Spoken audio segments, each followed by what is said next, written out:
Well, what's the crack, everybody? How are you getting on? Welcome to another Buckshot. It's Friday the 1st of April. Oh, hey! Yeah, I got nothing for you. I got nothing for you in the way of stupid vapor pool shit. I got gigs. Got a new gig. We're in Cork, May 20th. So tickets will be coming on sale for that next week. Belfast, Portlaoise and Dublin are up for sale. Have a look in the show notes if you want to come see my brand new stand-up show. I would fucking love to see. It would be great.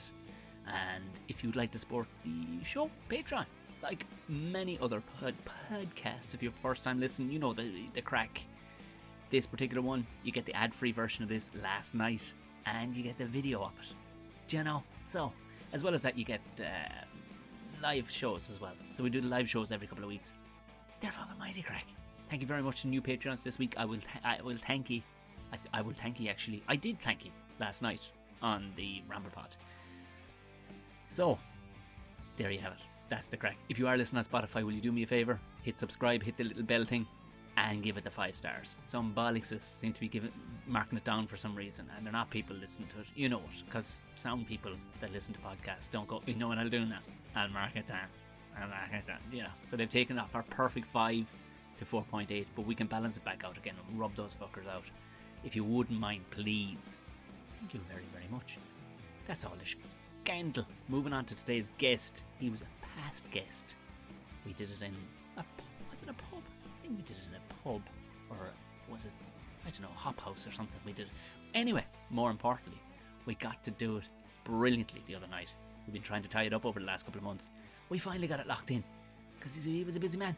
We got it locked in and it was a glorious chat. We had some crack chatting about how bollocksy children can be sometimes and people don't admit that. How we're both turning into our fucking dogs.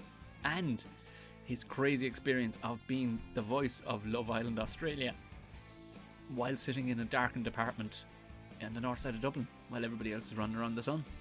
It was an absolutely class chat. I loved chatting with this man. So please enjoy it like I did with the brilliant Stephen Mullan.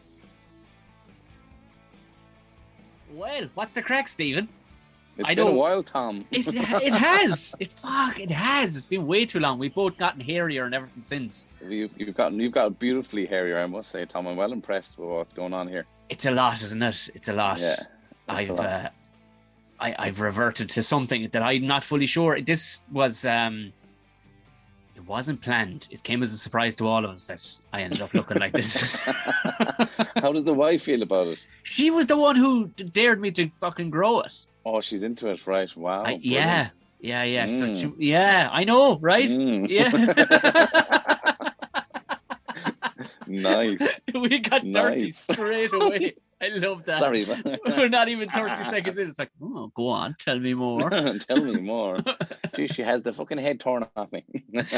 Yeah, she dared me, and then because we were locked down, and I said, all right, when will you ever get an opportunity to grow a ridiculous mullet and a big fucking handlebar mustache? And then like Tiger King came out. I was like, will I shave it off now? Will I shave it off now because of this break? And she was like, don't. Do you know what? You're not an accountant or somebody's solicitor. You're fucking tell dick jokes for a living. Like, so, you know. Yeah. Don't mind Joe. Fuck Joe. Yeah, fuck Joe. Well, Joe had a wispy old moustache anyway. This the hair I couldn't care less about. The moustache I'm proud of. Yeah. Oh, it's beautiful. And the colouring is like fantastic. Again, a surprise to all of us. None of us knew this was. I think you'd look badass with a good like you have of all the podcast guests I've had in a long time. You have noble hair growth. Yeah, it's quite Keith Duffy from Boyzone used to say, "You're very fertile growth. Very fertile growth. That's what you want. Very fertile." And I was like, I don't know if that's a good thing or a bad thing, but yeah, it comes on fairly thick, all right. Yeah, that's the old Latino strain in you. That's the Latino blood, definitely. I am going to go at some stage. I am going to just go for the full Manuel. Because I did get real thick, like a nice thick one, like, you know. Yeah. I reckon it'll add to the comedy as well when you're pulling the face on stage, you know, kind of with the mustache. It'd be the Groucho Marx effect. You've got already big, strong eyebrows, and then Jesus Christ. I'd go see that. I'll brush them up a little bit. We were late getting to record this because Stephen forgot and went off and put air in his tire. Is this a long finger puncture now? Is that what we're dealing with here? Yeah, do you know what? It's not my car. It's a mutual colleague of ours. I'm minding it for him, and he's got this. Yes, honestly, he's had it patched up 3 times, and I'm like, this is a piss take, this bloody thing. And apparently, the Michelin tires are like. I don't want to be getting sued by Michelin here now, but your man in the shop said they're once they get a puncture, they're bollocks. Like they're just you can't fix them apparently. Actually, they took their eye off the game altogether when they started making that book about restaurants. Fuck's sake! I mean, they haven't a clue with tires now. Like, who would put those 2 bedfellows together? You know a good salad. You know how to make tires. Sorry, lads. Yeah. It's one or t'other. Michelin Man is a load of bollocks apparently, but yeah, because it went down to over 24 hours. It's gone down to 26 psi. I mean, come on, lads, and it's supposed to be a 46. So anyway, well, 46 is strong enough. I wouldn't put 46 into a tire. Would you not? No fucking Jesus, way. And we've started at the top here. So do you think there's too much air in it? Way too much. Yeah, 26 is what 26 would be fine, unless it's a big. Is it a front tire or back tire? It's a back tire, but I wouldn't say it's an SUV, but it's a larger yoke. I wouldn't be going over a big thing. Yeah, no. I wouldn't be going over 32, man. I wouldn't be going over 32. You'd fucking shake the teeth out of your head. But then again, if you are trying to buy yourself some time, you do have to put extra air in the fucking thing. Like maybe that's what it is. Yeah. It's such a comedian thing to do. Like just going, the amount of cars I've had where I've just gone, would you just get a fucking new tire, Tom, for the love of Jesus? And because it's not my, if this was my car, of course I wouldn't have put fucking air in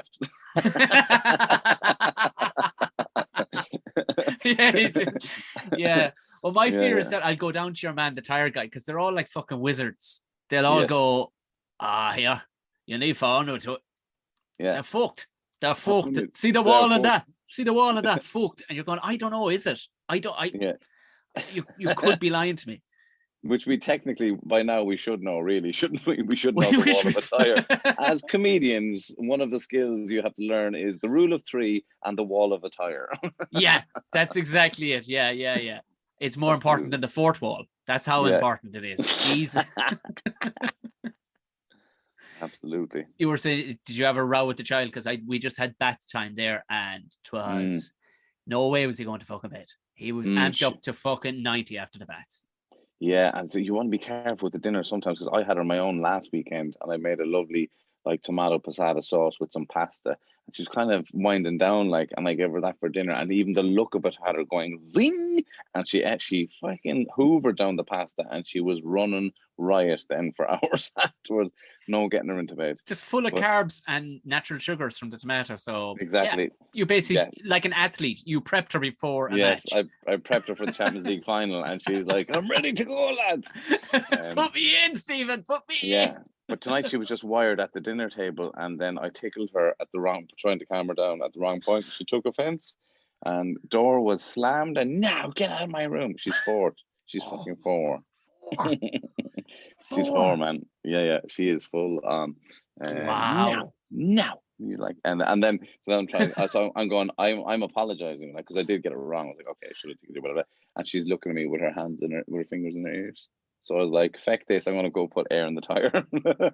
That's how I got late for your podcast. You know what? That's absolutely understandable. So that's, Jesus. I was up there apologizing to her, and she's like, "No." And then as soon I was like, "Okay, you don't want you. I get it. You're not ready to talk now." And I left the room, and you want to hear her door slam? Jesus. See, I don't know. That's the Latina in her. Yeah, but you know what? I see the sister has a boy, and it was a big gap between, he's about 10, I think, and the next one is 2.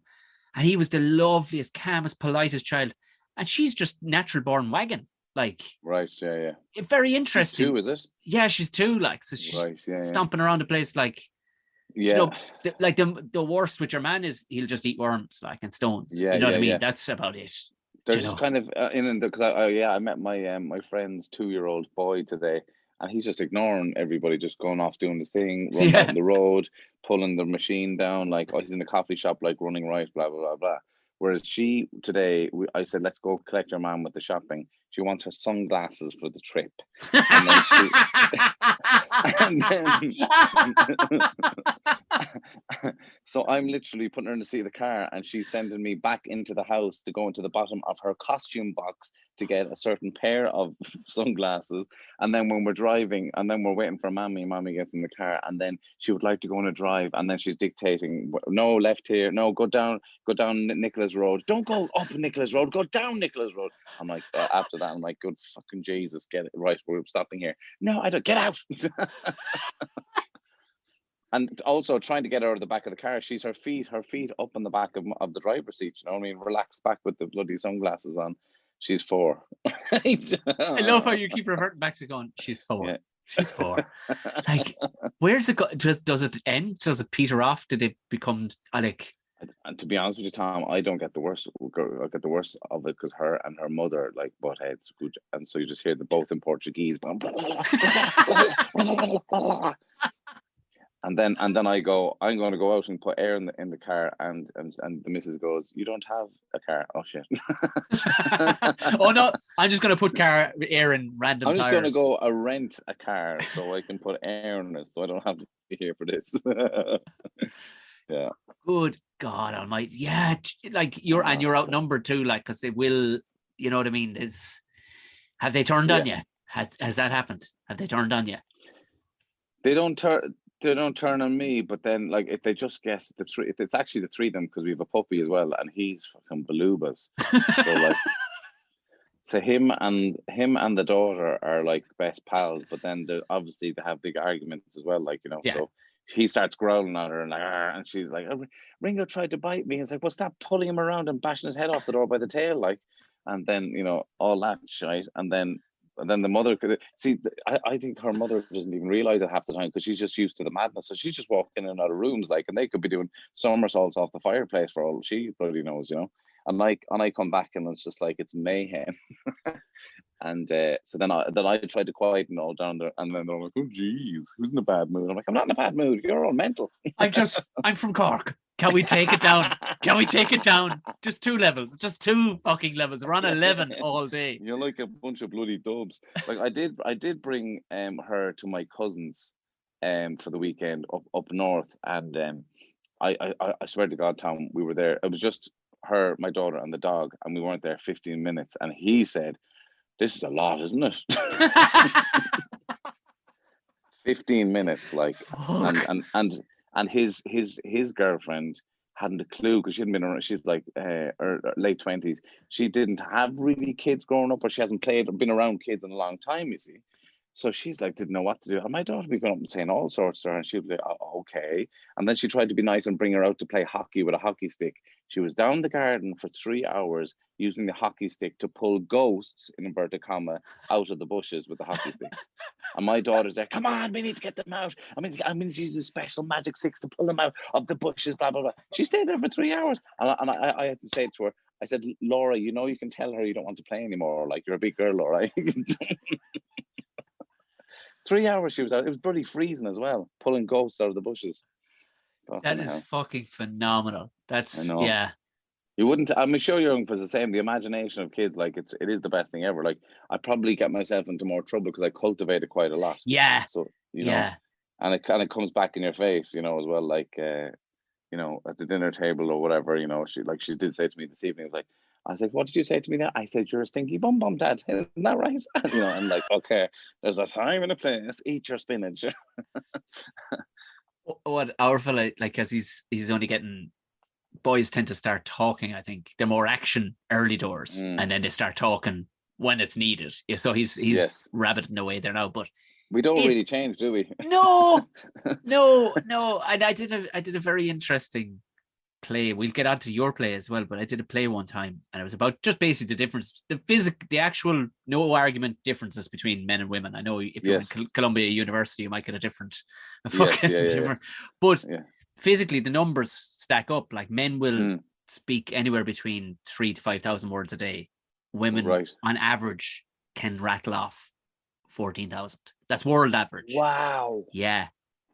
Four times as much. I'm guessing, depending More. on your job and everything else, like Yeah. say if you know, if you're a factory worker, you ain't fucking doing 14,000. But if you're, Yeah. you know, you got your buddies around, yeah, Mm. it's 3 times the amount of words. So My goodness. so I when don't you think- yeah. when you meet a woman, you come home after a thing and you're all you fucking use them all. Yeah. Yeah. That's the Especially if best we've part been of on it. stage. It's like I know Yeah. her. Best part of a gig is driving home in silence, Oh, it's lovely. you know, or music playing or whatever, but we don't have to talk, like, you know. It's lovely, isn't it? Yeah. There's but yeah, so it's your man is. But what I've noticed is there is no I don't know answer. He's like a fellow who's after about 6 pints, not roaring drunk or anything like that. But you know, like if you were sitting with your buddy and you start chewing the fat over something. Yeah. And he you know, you're 6 pints in.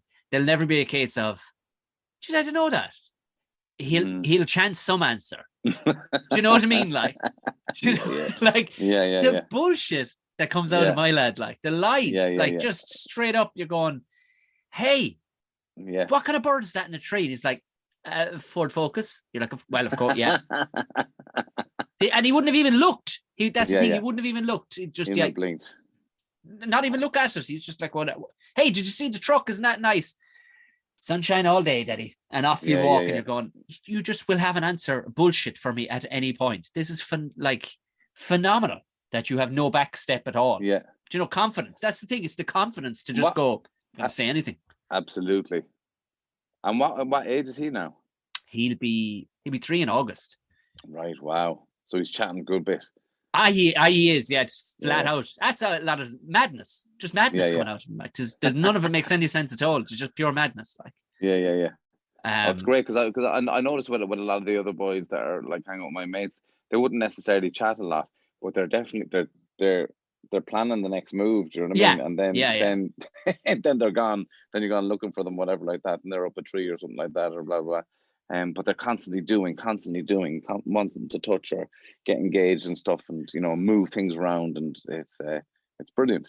You definitely see the difference between men and women, or sorry, male and female at that age. It's bloody blatant, like. Oh, it's like the little cousin, would be his cousin, my sister's child. Like she was there yesterday, and they were all sitting up at my parents' place, sitting there just eating scones and quiet, you know, polite, and she's sitting there with her legs crossed.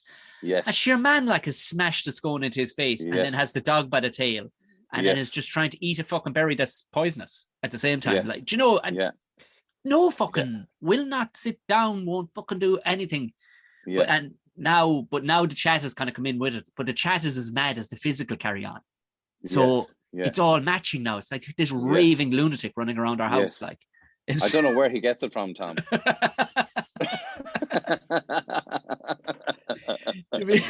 He didn't lick it off his stuff. No. In all fairness, anybody who's met him has gone, Jesus Christ. If they knew me as a child as well, they're like, oh, he's But which is terrifying. It's fucking if he gets into half the stupid shit I did. I know. Like the amount of times I should have died, Stephen. Like the amount of times that fucking close to killing myself. So, but all you can do is write it out and hope that he stays on the wire, like, because there's zero fear, and he wants to smash everything, and he's going to be a far bigger man than me, which is will he? He is. Yeah, he's already half up my height already. You measure around the 2 mark. Yeah, that's right. You're able to tell their height around the 2 mark, isn't it? When they're finished, what they'll end up being. And it looks like over 6 foot, like, and he's sure none of the clothes, all the clothes, they have to be 5-year-old's clothes for his shoulders, because he's just got these, because he's just been bullocking around with the dog. Like he was walking at 6 months, like, so it's a fucking bizarre cave child we have at the minute. But again, it's all I just like your cousin's girlfriend, partner. I knew nothing. Really? No, I mean nothing. I hadn't seen a fucking child in 30 years. Up close. I was like, they're there. I know they exist. Until we had our one. But you didn't have to interact with them, and you didn't have to be responsible for them in any way. So then it's like, No, first nappy I changed was his, and it was like, what? Like, what? Like, and it was a bit, I tell you, it was because as a comedian too, you spend so much time being self-absorbed. Yes. Because you are, like, whether it's probably not in a horrible way, but you have to be self-absorbed, because you're as well as done. Get self-critical. You have to be. Yeah. And my wife not perpetuates, but she supports. She's like, well, you got to fucking do you, because otherwise this shit doesn't get done. Yeah. So then when another fella lands in, it's another fella technically landing in going, I'm not paying for fucking nothing. And you're basing my every whim has to be met. Yeah. For the first while, I was not that I wasn't, I was so mad about him, obviously, but at the same time, I'm kind of going, fuck, this is an adjustment for me now as much as it is for anybody, like, because of course it is. Of course, and I was being told all along, your life will just stand still. I'm going, fucking hold on now. Fucking wait a while. I still have to wrap my head around the terms that some bloke was after moving in who eats pricey grub. Yes. And his clothes don't last fucking 4 minutes because he's grown at a fucking rate of knots. Yeah. It took a little while.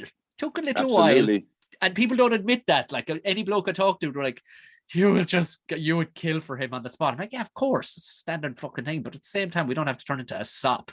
You know what I mean? I don't think enough people talk about how they're paying the whole as well. Like, beautifully put. Yeah, like I think sometimes they talk about that later on in life or something like that, or it's more acceptable later on in life. But it is bloody. And I think we were lucky with ours with regards to sleeping from early on. But you have some fucking horror stories, and people just pretend it's not happening.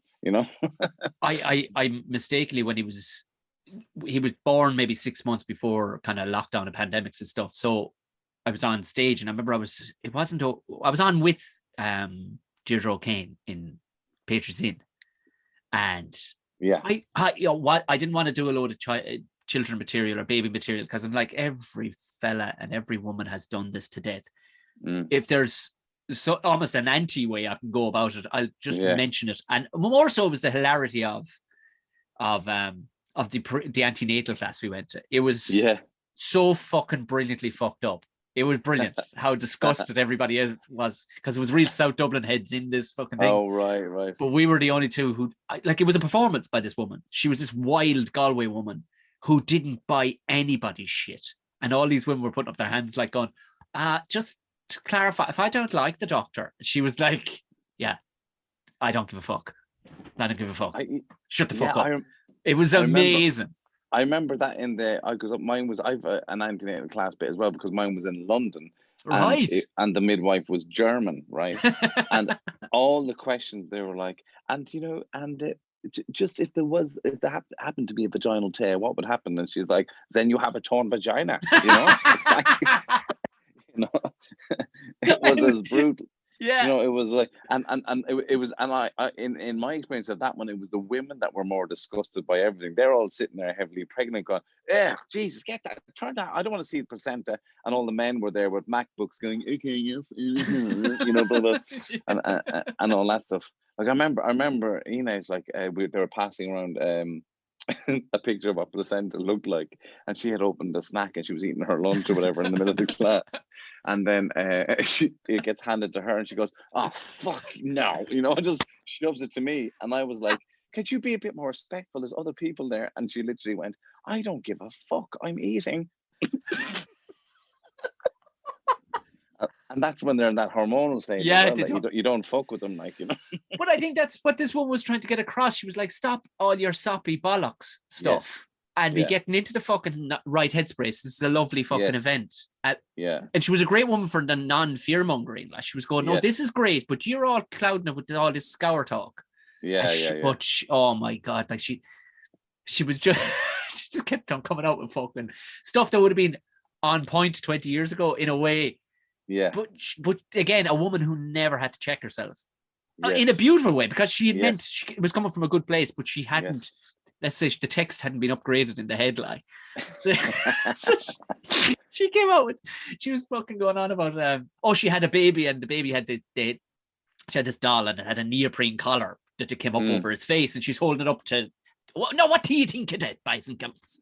And she's going, what do you think it looks like? And it was all the vaginal parcels. And she just passed it by my face. This fucker looks like he's going to rob the place. Nobody laughed. Fairness to Natasha, she cracked up. And howling, started beating the doll off her leg, roaring. And everybody was fucking going, Jesus Christ. And you could see she was like, I'll log that one for the next one. No, I'm going to rob that off him. And it was, she was, now a quick question. Hi. Listen to me. what colour might your baby be when it comes out? And I'm biting my lips going, Jesus Christ. And of course, nobody buys into where that fucking question, that low question could end up. Like, yeah. And some guy was delighted with himself. He said, your baby could be purple. I said, correct, purple, right? Her assistant, who was learning on the job, was sitting there with a clipboard. She went, who happened to be black?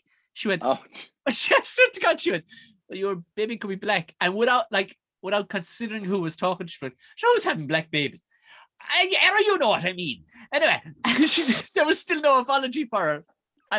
But Joanne knew it wasn't coming from a bad place. She just went, Jesus, you're breaking my flow. And I've been doing this for 25 years, kind of a thing, you know? Yes. Yeah. But I remember saying it, and something about, I like to be a bollocks too. I went, and also, on top of that, I says, I don't know where you're all cribbing about fucking children. Sure, our fella sleeps 12 hours a night, 7 to 7, bell to bell.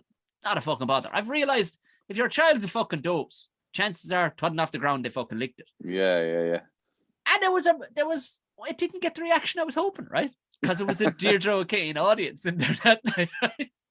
Most of the time in the Patriots it's like professional people who probably can't afford to or don't have a child yet. So they're laughing along.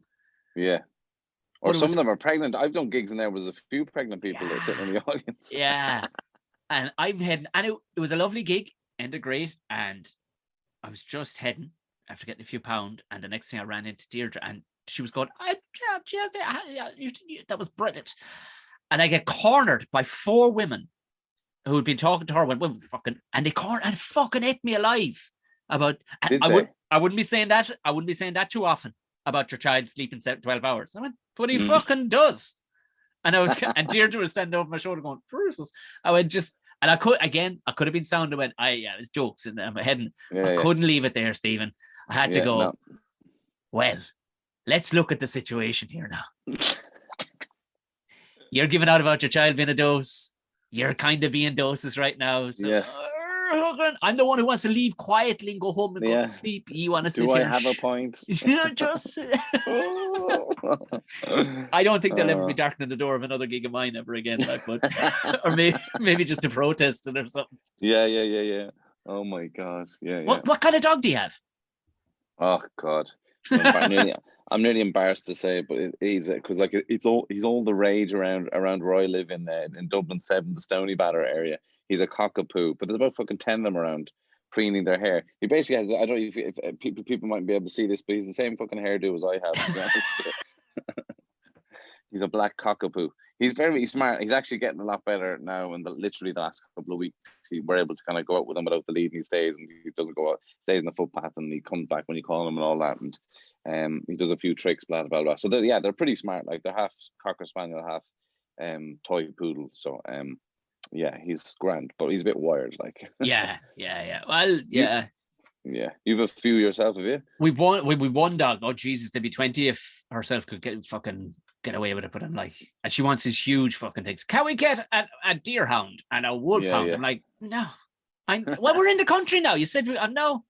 Yeah, I'd love to live in the country and have a big fucking Malamute or something. But the fuckers still need walking. You still need to do something with them. Like, you know what I mean? The one we have, it's a Schnauzer, and it gets lovely. It gets plenty of running up and down the garden. Like we're on an acre and a half here, so it's like fucking go for it. Lose your biscuits. Great. You know what I mean? Yeah. But if, like any dog any bigger than that is gonna get fat. Realistically, so your dog and my dog, we kind of do have this similar look, don't we? You're right. Like Jesus Christ, you are. Oh my God, you do look like a Schnauzer. I feel very seen right now, as they say. Isn't that the new phrase? I feel seen. I feel seen. I'm a Schnauzer. That's what I identify as now. Yeah, I'm a Schnauzer. Jesus, yeah, the dog. I should actually get a side-by-side picture because she just got her a fucking haircut. And she does have a badass moustache, kind of a grey moustache. Yeah. They're smart. They're cute whores as well, aren't they? They are, but she's a fucker. Like, do you know what? The best thing we ever did was having a dog first. And that's any advice. I know half the audience, we may have lost them at the beginning here because they're like, are they talking about children? That's probably true though. That's a good point. Honest, it was a fella who said it to me. he's mellowed in recent times, but I always thought he was a very angry man, and he was a friend of relationship, friend through herself and stuff. And they seemed quite broken at this wedding or event. I can't remember what was it, a wedding or a birthday party. What he's like, child hanging off him here, child fucking running around over there. And I said, any advice for having a kid? As I'm supping down a pint, like thinking I'm going to have 20 more of these with no responsibility. And he was like, do you know what? This is the best advice I can ever give. Get a dog first, because it's an early bottom rung of the ladder. You have to cater for their shits for the first week or two anyway. So that's something that'll log in your head. You got to stop them killing themselves, and you are responsible for feeding the fucker. So it gets you in at the ground level at the very least. Like. Yeah, true. It does switch you on. The only thing that, like, because we got the puppy when daughter was maybe, she was just about to turn 4. But the only thing that I found easier with the child is, like, at least with the child, you know where the shit's going to be. Yeah. That is, like, because you will, they are fuckers for it. Like, you don't know where it's going to be, like, with the puppies. Yeah, but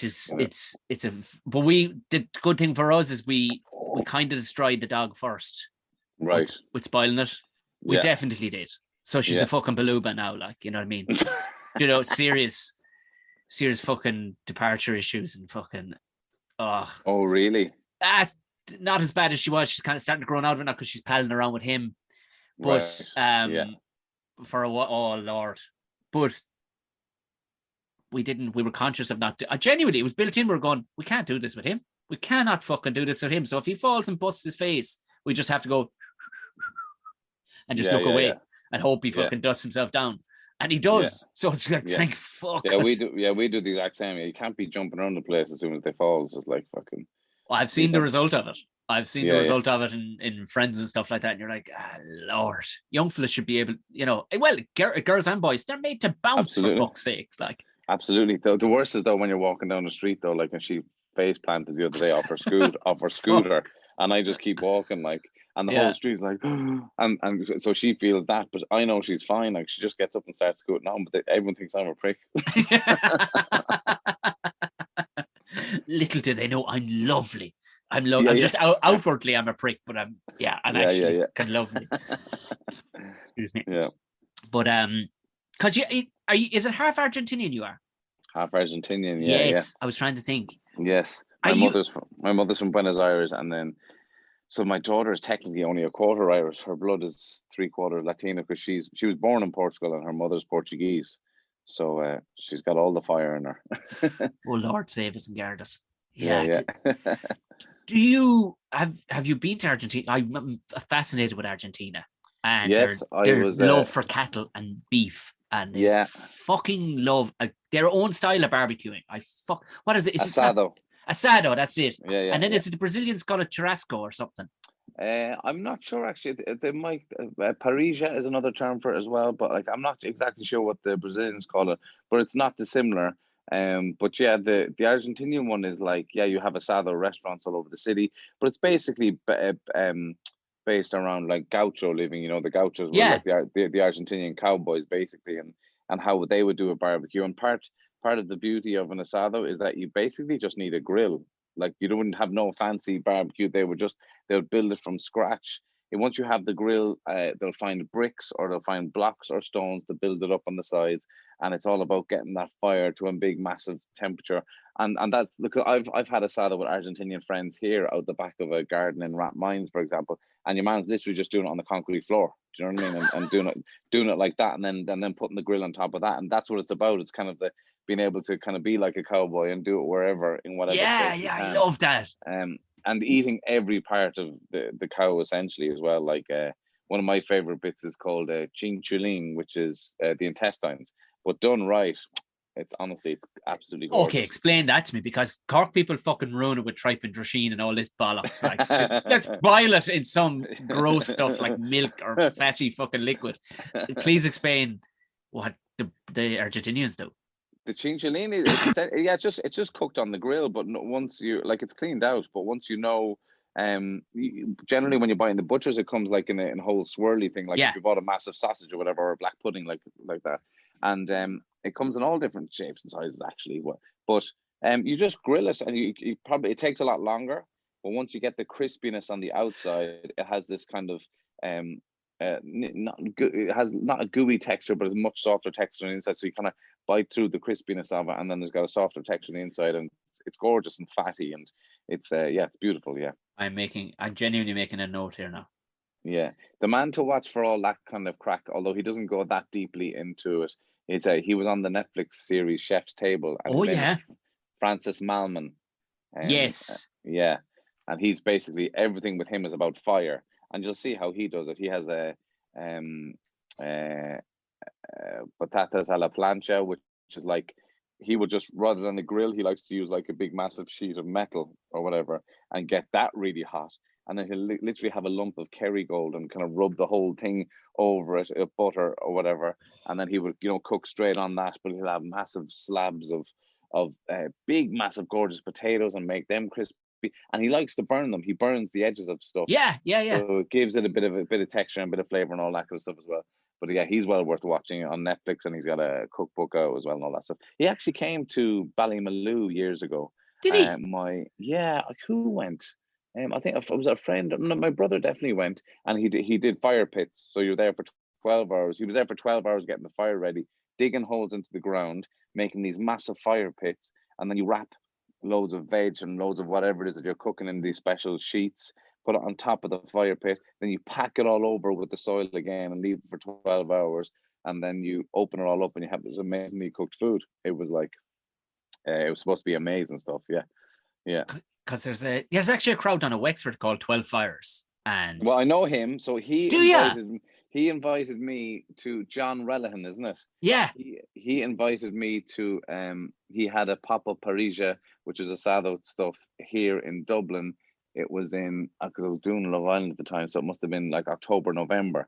And he invited me down. They did a fantastic job. His wife is Brazilian, I think, but he's very influenced by Argentinian chefs. And he worked with the chef that I worked with in London back in the day when I was in London. So it turns out we knew loads of people and all that stuff.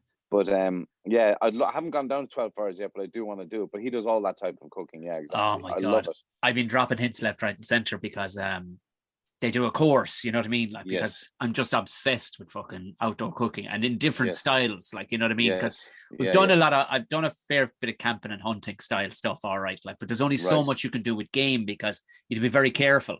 There's no fat in it whatsoever. Like, so exactly, you're as well to take it home, process it yourself, and work it at home, like, because you tried any of that on the grill, and you just got to. The thing is, you got to cover everything in rashers to protect it, whether it's a fucking rabbit or, But we're hoping to one day to hopefully build a house, but a large part of it will actually be outdoors. The majority of the house actually will be concentrated on being outdoors, because that's the way we are here now. I've just found it. It's like, we're fucking, I would say, now that the weather's gotten a bit better, there's almost no time spent indoors at all. So all the cooking I would like, and plus, I don't know why you want the whole house smelling of grub. Fucking, you know what I mean? Yeah, that's true. Jeez, Tom, you're living the dream. I'm fucking jealous. That's a beautiful thing to be doing. Yeah, cooking outside, living outside all the time. I think so. Yeah, it's my temper has definitely come down for sure. I'm not losing. No, I'm not losing, and I wasn't consciously. Like, I need to work on me. Yeah, I genuinely, even herself has said it, like, and we're talking pressure fucking times too. You're like, there's no fucking gigs. You're half fucking depressed. You're going, where's the fucking money for the next fucking thing? Yeah. But I seem to be able to process that fucking that horror. That the wave that comes over you, like, you look at the bank account, you're like, and you're used to fucking gigs and all the rest of it, and but being able to process that much better now, because it's like, fuck it, I'll just go out and fucking split some timber. Be all right. We can keep the fucking fire on. I think it's a simple. I mean, I'm realizing a lot of this for myself. It's the simple, basic thing of like having some purpose for yourself. Because once it's taken away, it's hard. Like, it's so hard, and it's so hard to know what to do next, or to choose the next thing, or especially in lockdown, I was like, is comedy ever coming back? It was such an open-ended bloody thing that it was just like, I don't know how this is going to happen, or how we're going to do this, or like all that kind of stuff. And thank God it has come back. But when I was in lockdown, I found purpose, and I ended up doing the Trinity Access program for a year, which was amazing for me. Did I loved it. Yeah, and I didn't like. I was a bit by chance. I kind of just filled out a form one day and I said, I'll see how the interview goes and see if I get on it. And the next email I got is, you were on the course. And they weren't doing interviews. So I didn't really know a huge amount about it. But I loved it. I loved Tell the me more, academia. because what was entailed in this year? So it's called the Trinity Access Program, and that's designed for people who never went to university, so mature students who never went to university, or didn't finish school, etc. And so Trinity delivered themselves, and then they have two affiliated further education schools that delivered as well. So I was with Pierce College, and it was all online, which was actually fine by me because we're used to being on the road constantly. Where I was actually quite happy to get up, roll out of bed, and to be on the computer for the day. And so it was a general arts course. So basically, this course would get, if you get the required qualifications at the end of it, you can get into Trinity within loads of the arts degrees. So we studied philosophy, psychology, English literature, history, and statistics. Right. And then there was additional ones like research and study skills, communications, word processing, and something else. And you had to get a minimum of, I think it was, you had to get, on the academic subjects, you had to get all, you had to pass them all with a minimum of 3 distinctions, etc. So, but it was really difficult. The pressure was on, especially before Christmas, because you've never written an assignment before. Yeah. You've never done referencing before, all that stuff that's completely and it was completely overwhelming to me beforehand, but they help you every step of the way. And all of a sudden you find out that you're writing academically and they're completely preparing you. Like, I would recommend even my daughter, because you could get 600 points in the Leaving Cert. It doesn't mean that you're going to know how to write these bloody papers and these essays and all that kind of stuff, Yeah. So I would recommend anybody to do it. It's well worth taking a year out before you went to university just to do that, and to do a little more difficult subjects than the subjects you'd be doing in secondary school, like philosophy, for example. Like, that makes you, I fucking love this, but that makes you think, and you're taking on these really difficult philosophical or metaphysical questions and arguing opposing opinions against each other in an essay and referencing Plato and blah blah blah and all this kind of stuff. So by the end of the year, basically, I got into Trinity to do English literature and philosophy. But like loads, I haven't kept in touch with everybody now, but like loads of the lads have gone on to do, one lad's gone on to do art history, another lad is in there doing English literature and drama studies, and and all very much like me, didn't do any academia really earlier on in life, and they're flying it. They're all flying it, Isn't it funny when your brain has matured? Because when you see, like, the assumption is, well, you're 17 now, so decision time. You're like, fucking decision time, man. Yeah. I'm just thinking, do I want Marlboro Reds or Marlboro fucking silver? You know what I mean? Like, what are you fucking talking about? That, and I want a bag of sweets as well, please. Yeah. It took me into I went to college, but I didn't know, and I ended up in a fucking job. Yeah, I loved it, but I hated it. But it took me to my mid-30s, truth be told, before my brain actually properly went, and I started thinking about, like, that philosophical things, because also, I suppose, as a comedian too, you do want to mine every single fucking thought of what you're thinking about. You're like, why did he say that like that now? What's funny in that twist? Yeah. You know what I mean? Because you're trying to always get better. How do you find that, Tom? Because I find that's the thing that I probably, and maybe it's a maturity level within my stand-up.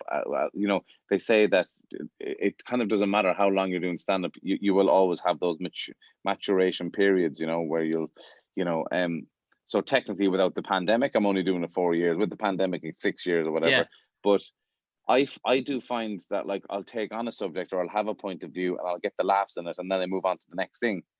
Whereas I love watching people like, for example, Chappelle and Louis would be very good at arguing all the different angles of the one thing. I'm only in, I suppose, over lockdown, I start, and not that I chose to choose a style, but just like that, they have so much time in the ball too.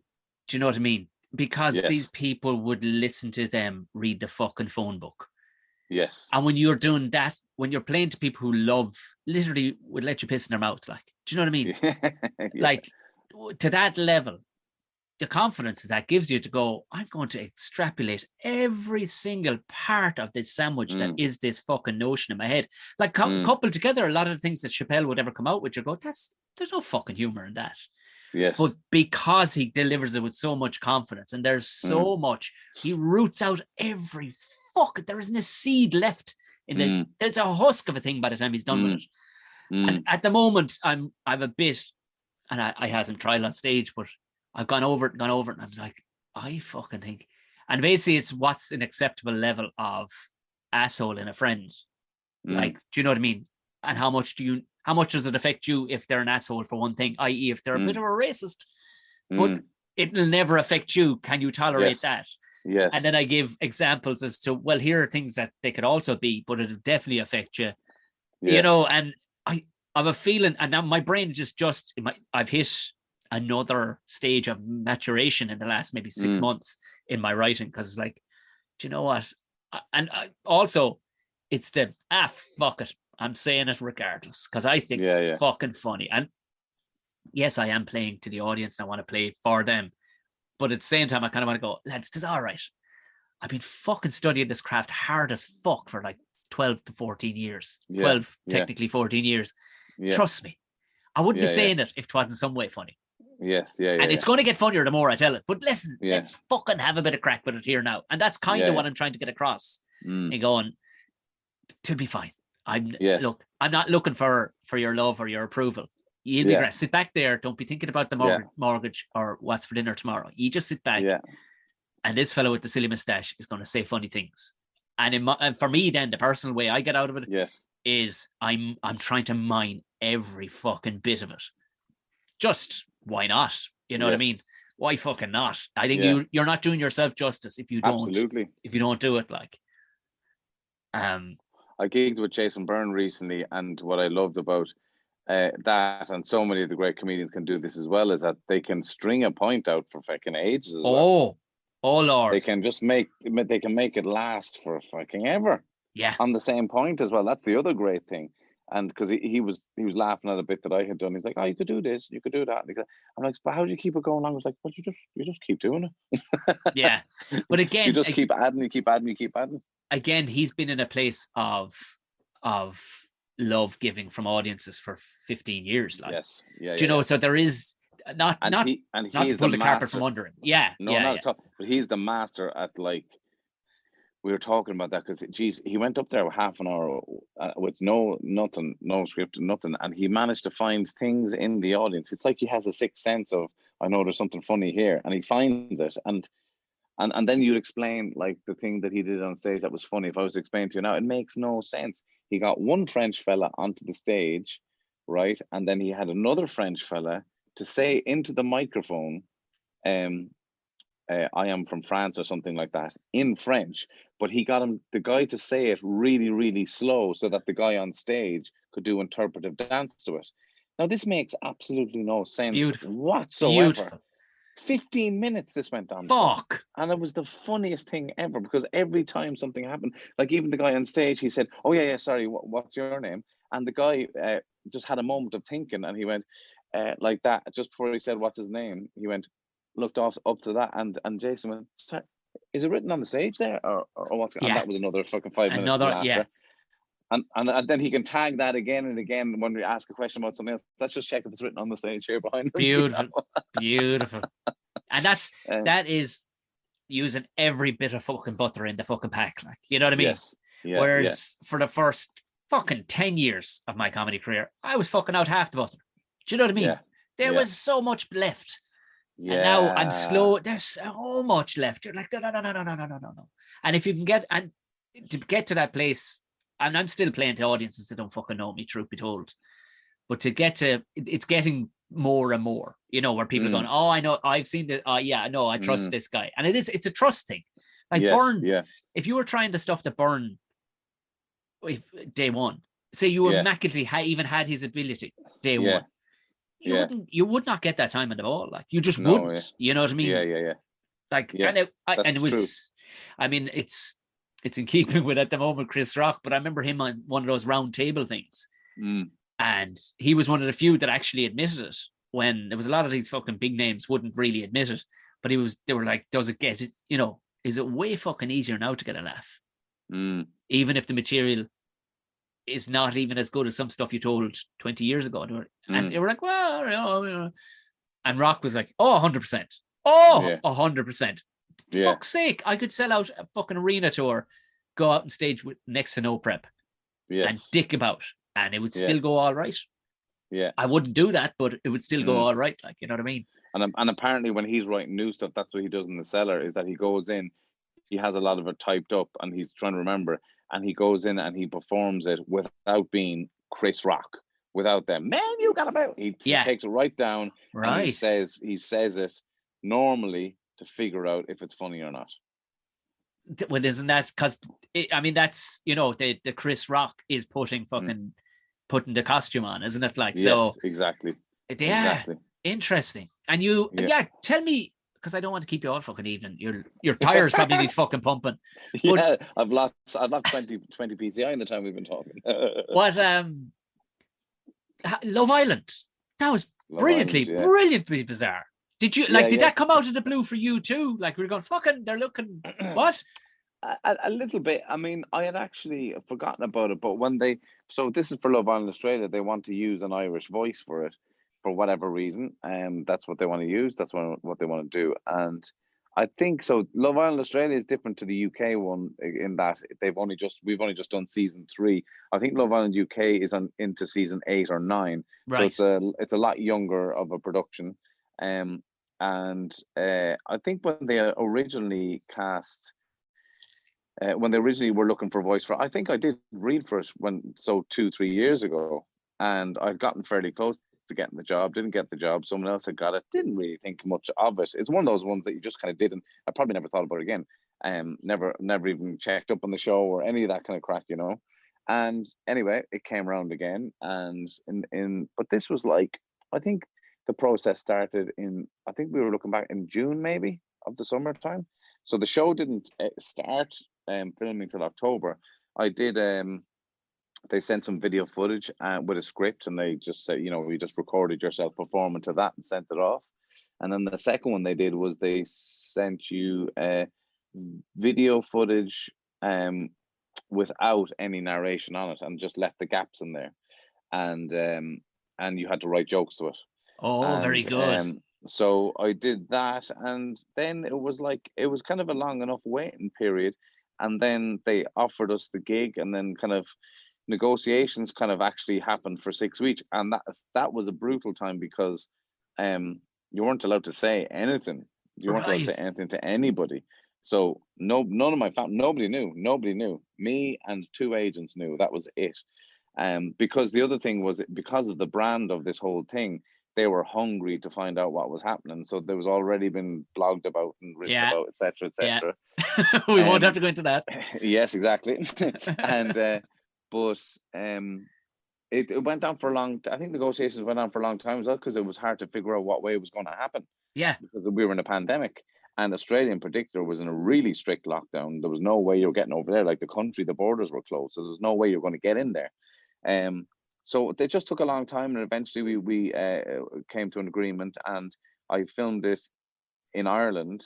Sorry, I didn't film it. I recorded it in Ireland, but I worked on Australia time, so it was bizarre. I was basically working nights for whatever it was, 6 weeks. That's hilarious. Living in an apartment on the north side of Dublin, in the freezing cold of winter, watching all these beautiful women in their bikinis and lads with their 6-packs on their tropical island going, "Welcome to Love Island, Australia." Did you go a little dead inside? Because that to me, I'd be like, at first you're like, "Oh, love," but then you're as your socks are still a bit wet from fucking walking there, like, you know. I mean, there was. I mean, like, because I couldn't do it from home, because I would keep my family up, obviously, screaming and shouting next door. Yeah, it's a weird place to be, and you're just living on your own in an apartment at night, and I only talk to them. You're working, so you only have them in the cans, kind of a thing, And so that was probably the most difficult thing of the whole job, was working nights and being disconnected like that, because you're not working with anybody. You're not physically with anybody. Yeah, that was weird, But that was just because of COVID. That was just the way it had to be, basically. But I still got to work with the Matt, the other writer, was amazing. He was just a really, really cool guy, and we got on really, really well. Which is bizarre for someone that we've never met before. Yeah. And it was all cool. Matt and Lisa on the team were amazing, and it was definitely difficult from their end as well. And there was definitely they were so strict with the like I didn't realize this until a couple of weeks into it, like that they were having to be tested in and out every day. Like it was super strict, and like the week before filming was due to start, it all got cancelled because somebody not in the Love Island crew, but somebody in the ITV crew from I'm a Celebrity, Get Me Out of Here had got COVID and was going around the place like they didn't have COVID. So they shut down the whole town, and there was uproar. There was uproar that happened. So production got pushed back a week, and they had to move the whole production to another place altogether. So that kind of shit happens. It's like no joke. Do you know what I mean? And at that point, you're kind of wondering, is this going to happen or not? So right up until the point, it was like they were under major pressure. So it was seriously impressive to get it to pull it off. I'm just gonna. I think the battery's gone on these, so I'm just gonna go to the laptop one sec. Yeah, no worries. I think it's happened already. Can you turn him off? Oh, it wished. You hear me now? Perfect. So yeah, it was a bizarre experience, but the most bizarre thing of it was doing it in COVID times, to be honest with you, and working on your own with essentially headphones and a microphone for like whatever it was, 6 weeks. So what's the alternative? Say there was no COVID, they picked you and you went. Do you go out there? Like, are you beside the beach like a fucking commentator? Like, what's the crack?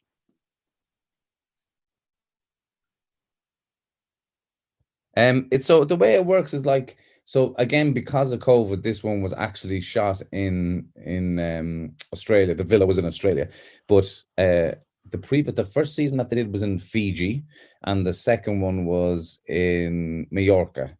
So you normally in a normal time, you would be wherever the production is. Now you wouldn't be in the villa at all. Like the villa is close by, and then there's a whole production thing, like a film crew, whatever, would be close by. So you would be part of the production team. And the way that it works is you basically, I mean, you can't give away much because you don't details because you don't know anything anyway. But you work.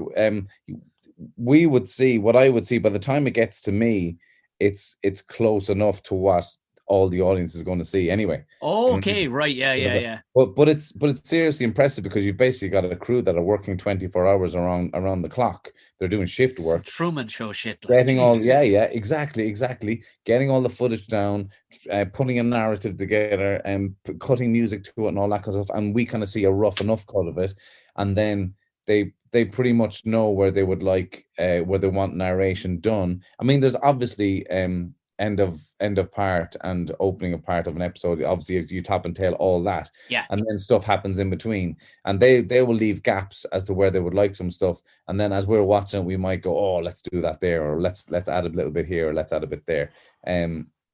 And you write as you go essentially, and you take each segment at a time. So in Australia, it's a little bit different to UK and Ireland, where like an hour-long show would basically divide into 6 segments as opposed to 4. Right. So a bit more on the ad front. So it's segment by segment, and it depends on what happens, because like you might be given the rough cut, and we could fly through the segments and we can have all our work done in 2-3 hours or whatever like that.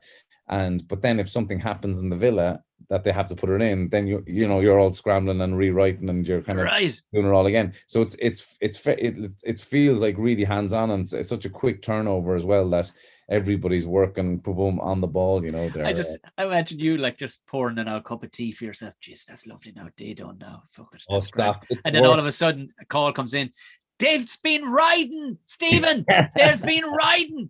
Get back on the fucking mic. There's riding. You're like, anyway. Well, that was the worst bit of it, because like they'd be like, we're pretty good to go, Steve. I think we'll be signing off here, and this will be great. And because I'm in nights, I'd fall asleep on the fucking bed. Yeah. And then the WhatsApp would go, me, and you're like, oh, you're trying to wake yourself up. Yeah.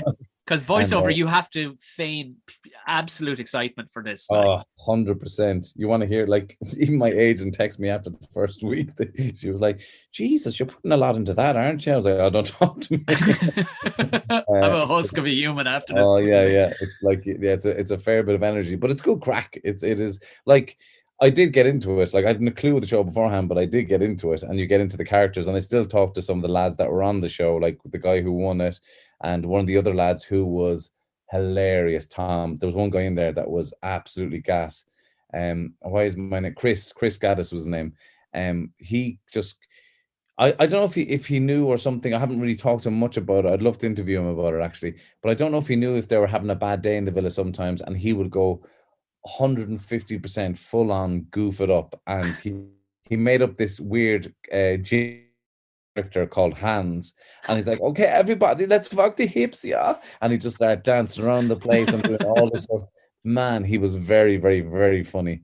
And yeah, you'd all sorts of characters in there. You know, another guy called Ronnie in there. He was just like, Ronnie was just in his own world a little bit. He didn't have a bloody clue what he was doing. He was like, what would he say? He when he'd like something, he'd go, "Oh yeah, I like that, oofa, oofa," and everyone's like, what does this thing mean?" And he would just be constantly going, "Oofa, oofa." You have to remember, character. Beautifully sculpted people tend not to be the sharpest tools in the fucking shed. I know. That's the thing. But he was just away with the fairies. Tina, who won it as well, she was a brilliant character because she was she was very charming, very funny, super smart. And I remember there was one conversation in particular where she was very forward thinking, and not in the way that we all think, because the girls at one conversation were kind of actually bad mouthing the lads. So they'd all been paired up and they were in their boyfriends and was coming to the end of the show and all that kind of stuff. And one girl said that she really liked her fella. She just wished he would be a bit more manly, you know, like just a bit more of a man's man. That's what I like. Right. Yeah. Team fair play to her, pulled her straight up. I don't think we should be talking about men like that. We'd be giving men a complex like that. And if we don't want to be talking to women like this, then then why would we talk about it like that? And they're like, oh yeah, of course. But you know, it took somebody to actually go, nah, that's not right, that's not cool. So I thought that was pretty impressive. You'd never hear that in any of the conversations like that, because I mean, for the most part, men are fair game. Straight white men are fair game, and that's just you know, they had a good run, but they're fair game for whatever. And you know, my wife actually, she pulled up a friend of hers. I overheard him it was at a gathering. I think it was a wedding, and it was something like that. She was going, "Oh, fucking him again," you know, giving out like this guy was a dumb shit. Like, he was a hardworking, self-employed guy. Like, he was just a bit broken. Like, you know what I mean? Yes. Fucking. I said, Jesus Christ, can you not give the guy a fucking break? What's he done to deserve this? Like, you know what I mean? You can ask no more from it. He's fucking killing himself. Like, but Jesus Christ, you know, no card on fucking. He's like, fuck your cards. Would you just give the fucking guy a break, for the love of shit? Like, you know what I mean? And it was nice to hear for somebody like Tina on Love Island, because she would be, in inverted commas, considered a minority herself, you know, and she was straight up going, nah, that's not respectful. I don't think we should talk about men like that, or especially the guy that they were talking about. It was just like, Jesus, he does not deserve to be talked like that, you know. It must be nice for you to have content like that, because the fear is that you sign up to a thing like this and it's just, you know, it's the Kardashians, you know, because I've never, and you had never watched it. No. You're going, oh my fucking God, will I have it in me now to make this? Yeah. Because you're not a I'm not a reality TV show narrator. Exactly. You're a fucking comic and an actor. So you're like, I need something to lash my teeth into here. Yes. And thank fuck those people were in it. So I'm guessing obviously they've very good people to pick. You know, psychological testing probably as well. Like, you know. I remember the first week kind of going, fuck me, they did some job of casting here, because they really did set it up that it was just like, like brilliant. Like the hormones were flying straight away. There was one guy, what was his name? Jordan. He was the first to be booted off the island. And I'm learning all these terms. Like I think he was are we allowed to say bad words? I don't know. Oh no, it's my podcast. Say whatever the fuck you want. He says I think he would have been considered what is it, considered a fuck boy, you know. Okay. So he plays the kind of how do you say the vulnerable kind of like, oh, I don't know if I can commit kind of guy, but he's fucking shagging everyone, kind of, you know, that kind of. And he Yeah. within something very ironic popped into my head there, but I'm not going any further. I am not going to. But he'd been paired up with one girl, was kissing her, and then on the sly went and kissed another girl straight away.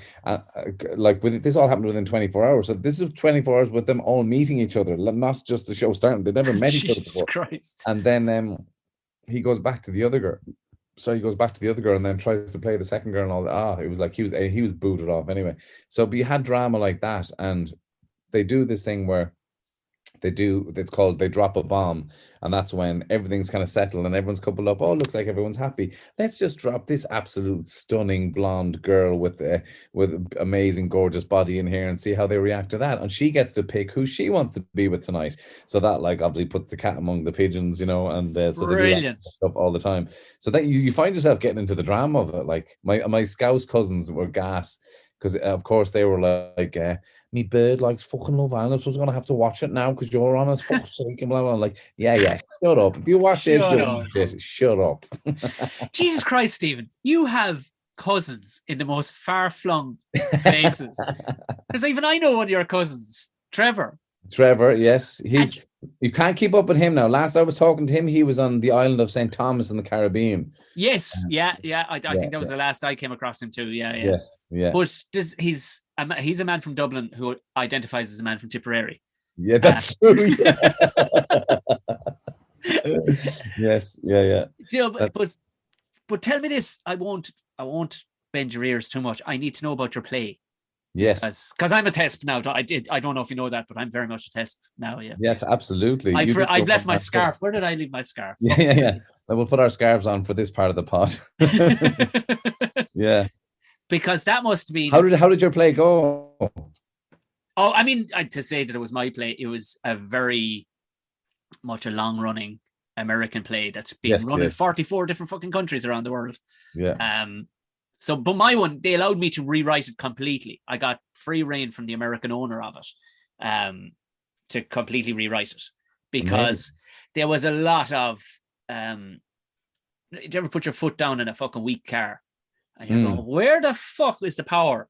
And this fucking car, it has it somewhere. I know it has it, and the play had it. Yeah, but it was like there was a soft pedal in the fucking thing. So I was like, this is good. And I remember the guy who owns the rights outside of America, everywhere else in the world he owns. He's an Icelandic guy.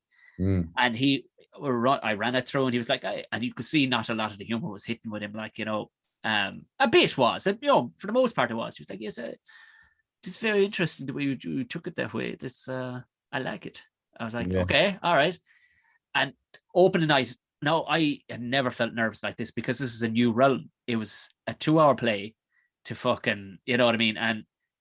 But he comes up to me, goes, don't, and he made it way worse. Because in my head, as a comedian, Stephen, if we don't get a laugh inside the first fucking 30 seconds, we panic. Geez, yeah, what, you're doing something fucking wrong.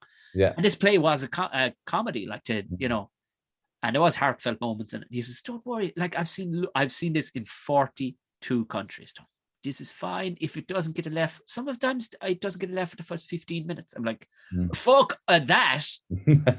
This, you don't understand. I rewrote this fucker and killed myself learning it so that we could fucking get a laugh inside the first fucking 10 seconds. And thank fuck we did. Like, but it was great. It was great. We toured. We did 22 theatres around Ireland, and that was killing. It was a suck it and see kind of in 2019 to see how it would go, how he wanted to feel me out, basically see how I would deal with it, would it evolve, which it did and stuff like that. And then 2020, we booked out the Liberty Hall Theatre for all of September, and we're going to launch it huge, full Tom down the fucking huge big building of the fucking on the Quays. It's going to be massive. Talks of me doing fucking 6 months stint in the West End because Lee Mack was acting the bollocks because they wanted him to be the. Oh, right. And like, gravy train. They don't even need a mortgage. Fucking let's just buy the house. Yeah. And then Leo gave us amazing fucking words from the steps of Washington saying, "Get indoors, you cunts." But I was lucky I had an axe and some timber to split, so I was like, all right, let's turn off the phone for a while because. And Leo's head on it. No, it's not so. Yeah. But yeah, it was an incredible, something in my brain broke that day. Mm. I never worked harder in my whole life, and I thought I'd worked hard, but I'd never worked harder. Like literally doing 10 hours rehearsals, and your man was such a hard taskmaster, the director, that he went, "I'm not accepting you not having that perfect tomorrow. So you can do what you fucking want, Tom. You have a 6-month child at home."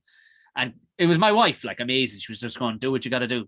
So I was at home for another 4 hours rehearsing myself, trying to nail the nuance of trying to root out the nuance. That was something that really helped my comedy, was rooting out every fucking corner of this play. Like, and I was happy with it in the end. Just disappointed we couldn't continue on with it. Like, so I don't know if will it come back, because really, they're a big production company, but they're recovering with everything else at the minute. Like they own Friends the Parody Musical. You know what I mean? Right. They'd spent 250,000 on the set alone. Right. In 2019 December, they just spent that money on the fucking set. Yeah. So I went, I'll stand back here. So whenever you want me, lads, give me a shout. So but they're going with their absolute bankers at the minute. They have Menopause the Musical 1 and 2 are theirs as well. So they'll go with their bankers for a while, and I would say, I don't know, but you wrote your one, didn't you? Yeah, well, I mean, it wasn't by design at all. I actually had a real moment after having finished Love Island that, a couple of opportunities came up here and there, and I felt a little bit lost, to be honest with you. I felt that I was grabbing and reaching out, I need to do this, or I need to try and get that, and I wasn't going, none of this is making me happy now. I need to be starting from in here a little bit. Yeah. And I wasn't, and I hadn't, stand-up had been gone, and so I was still in a weird space about that. And I did, I'm going to go back to it this week, actually. I studied this book called Zen and the Art of Making a Living. Jimmy Carr actually mentioned it in one of his interviews when he was promoting his book, and I found it really, really, really helpful. It kind of spent a lot of time it basically talks about, you want to be working, you want to be overflowing from the inside, that you need to get something done. So that's what makes you create. That's what makes you want to go to work. Yes. As opposed to sometimes I felt I'm chasing external things, as opposed to going, I really want to say this, or I really want to create this, etc., etc. So I did that over the holidays. We're in Portugal for Christmas with her family, etc. I went to a cafe every day and studied that, and I figured you spend a lot of time figuring out your values, and then figuring out what you think your place is in the world, and what can I give to the world, and then what are your best talents, and kind of really spending a lot of time on that, like really a lot of time on that.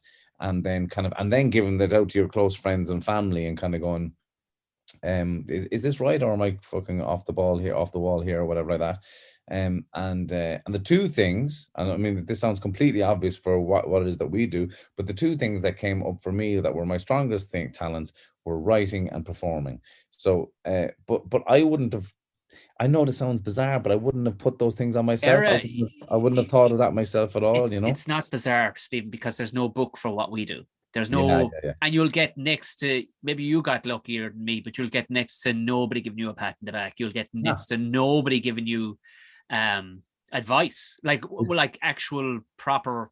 Like there's no apprenticeship to this shit. Like, you know what I mean? They just think you're mad when you're thinking of, like, I'm going to go to Trinity for 4 years, and like, what about the thing you were doing? I thought you were enjoying that. I thought you were good at that. I'm like, because you're not getting any feedback personally from people at all, because we're all heads down, and etc., etc.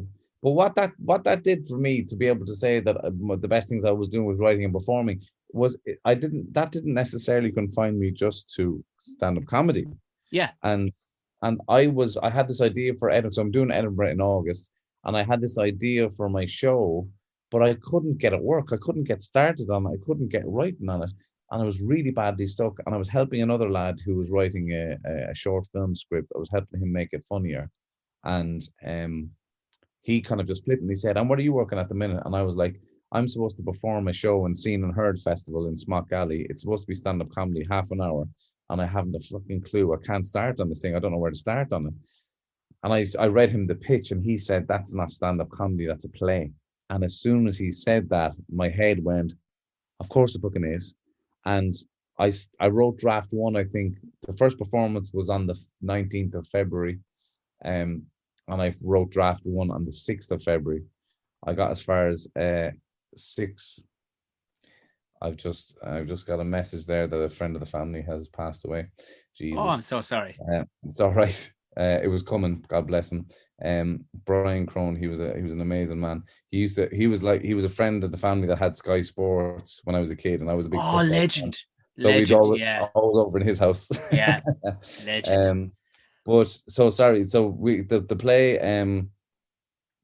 So I started writing the play the draft. I did 6 drafts between February the 6th and February the 17th. So that's an intense 10-day period. Fuck. In that time, I got a director on board, and I got rehearsed. I got the costume done for it. I did sound design, because the actual dynamic of the play, what makes it interesting, is it's me playing a character, but he's actually acting opposite a VO for the whole thing. Okay. So the VO represents the specific character, and he's arguing and having full-on conversation with this thing. And part of the thing I wanted to test, so I wasn't sure that it would work, but it seemed hard. Thankfully, it did fucking work, and it was great, and people loved it. And I basically only had it on its feet for 2 days, and somehow managed to get those 13 pages off book. And by the time I was walking to the stage on the Saturday the 19th, I was there side stage just before I was about to go on, going, it doesn't even matter what happens now, because the fact that I'm even standing here, I'm not holding a fucking script in my hand. This is the achievement, like, you know. Yeah. And it went really well. And I think part of the reason that it couldn't have been stand-up was because there's the emotional reality of what happens at certain points. It's too emotional. It's too, like, you have people on the edge of tears in it. And it's about a guy who's struggling with fatherhood and struggling with his place in the world, but it's very fucking funny as well.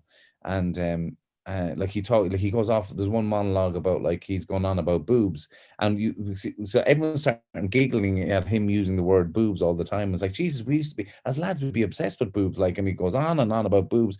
The audience is laughing at this whole thing, but then you realize that what he's actually saying is that I'm never going to have the bond with my child that the mother can have, because I don't have boobs. Yeah.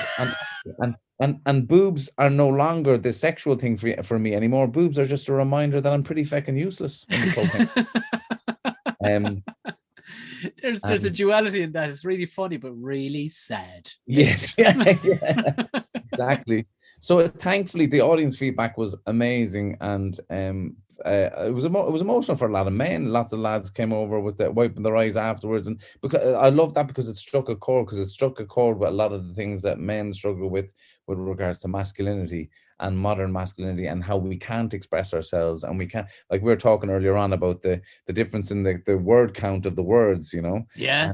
And I mean, part of that is definitely a little bit like, we certainly don't express like women do anyway, that's for sure. And this character has a jealousy, or he's envious of women. He's like, look at them, they're hugging and they're touching each other and they're laughing, not because somebody fucking whipped out their dick in maths class. They're just laughing because they love each other and they love spending time together and all that kind of stuff, and blah blah blah.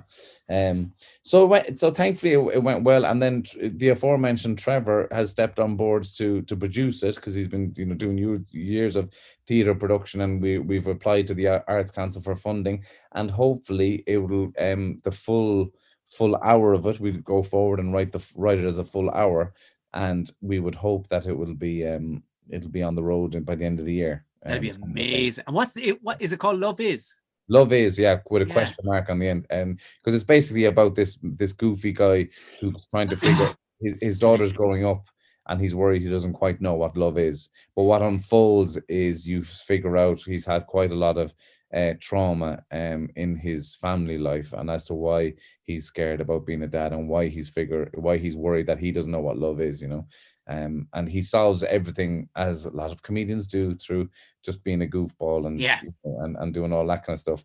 But what's brilliant is that the voiceover is actually a therapist, and she's Eastern European, and she's like, oh, you're telling one of your jokes, are you? She never laughs, like. Yeah. And she lets him drown in the, like, he's constantly cracking jokes, and to nothing. She gives him nothing. She doesn't respond.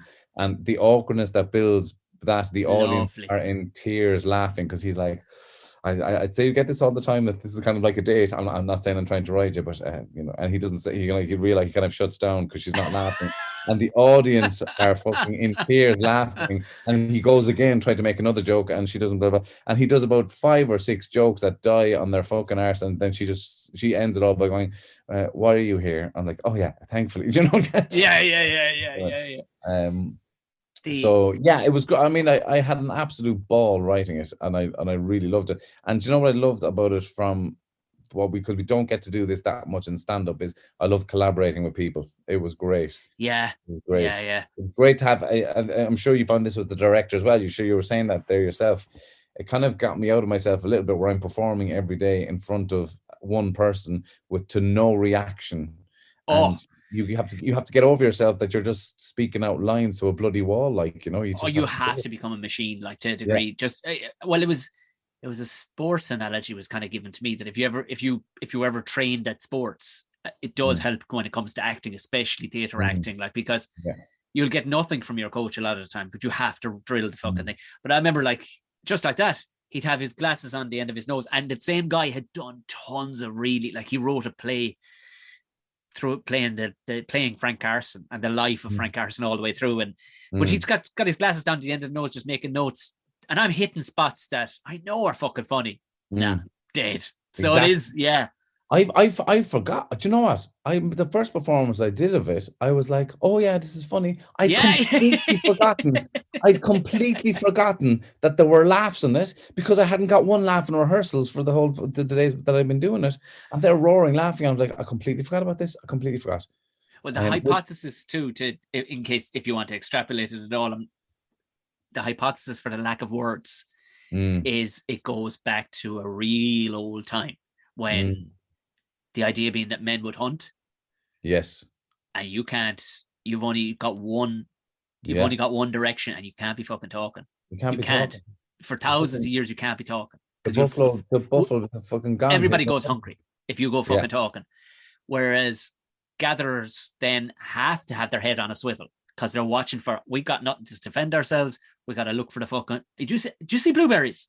Because the fucking blueberries will kill you. No, it's green berries we're after. So dialogue has to happen. It's you, and they have to record everything. You don't need to record killing a fucking bison, but you need to record because we can't eat them fucking yolks again. Marjorie fucking croaked last week when she had the fucking yellow ones with the blue spots. That's a great hypothesis, and I would say there's a lot of truth in it. Absolutely, yeah. It's a fun one to even go, well, if you bring that all the way through, there's hence why we tend not to collect a lot of stuff. We don't need, because you need to be by yourself, to a degree. Yes, you're with other men, but really you're by yourself on a hunt, like, Yeah, that's a great one. I like that. I'm going to go down and tell that to herself now. You know why I need quiet? She'll turn around and go, well, go hunt me something then. Go fucking hunt me something. I'm going to put air in the tire.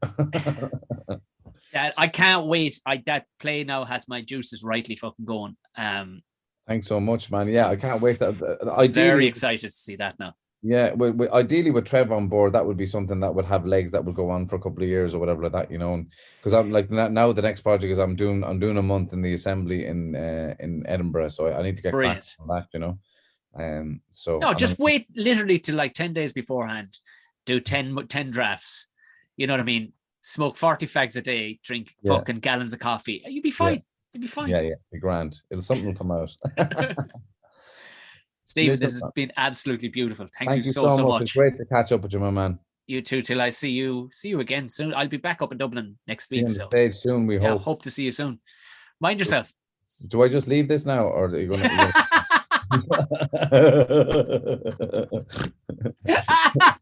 What if we had just a lovely emotional chat, then it's just pure Irish. Do I just walk out?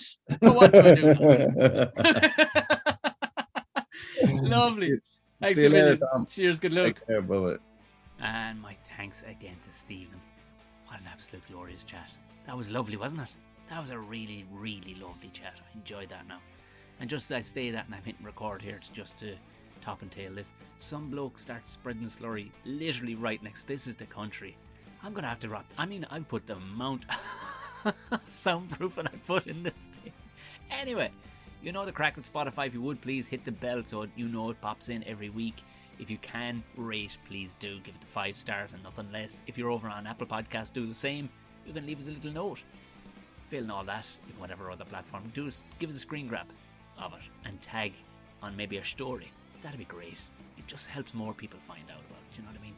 And we try and get this 5 stars back. Of course, there's Patreon, as I talked about, and all the benefits of joining the Patreon and helping out for just $3 hairs a month. And my live gigs, my brand new gigs that are coming back. I'm very excited. We have 4 big places locked in: Belfast, Cork, Portlaoise and Dublin. In the show notes, you'll find all of them. So if you wouldn't mind, please, come see me. Right, have a smashing weekend, and I'll talk to you again next week. Good luck, blessed, thanks.